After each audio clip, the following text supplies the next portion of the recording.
قیامت سے 30 سال پہلے، قیامت سے 30 سال پہلے بچے پیدا ہونے بند ہو جائیں گے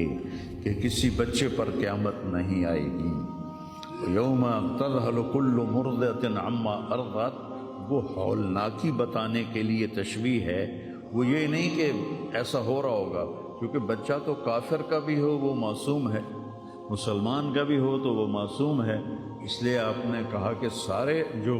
نابالغ مرتے ہیں وہ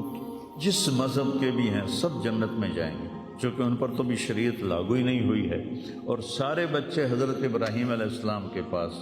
چلے جاتے ہیں۔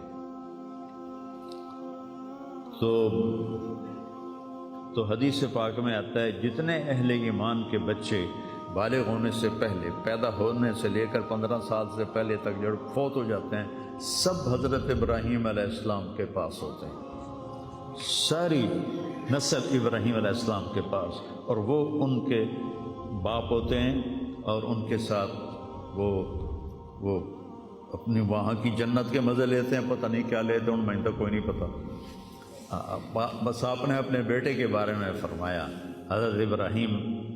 رضی اللہ تعالیٰ عنہ علیہ السلام، چونکہ وہ ابھی ماں کا دودھ پیتے تھے، ان کا انتقال ہو گیا، تو آپ نے فرمایا اللہ تعالیٰ نے جنت میں ایک حور کو مقرر کر دیا ہے ابراہیم کو دودھ پلانے کے لیے، سبحان اللہ، اور کسی بچے کے بارے میں ایسی بات نہیں ہے۔ تو ڈران والی گل کوئی نہیں، ساڈو تے قیامت نہیں ہوندی، 30 سال پہلے بچے پیدا ہونے بند ہو جائیں گے،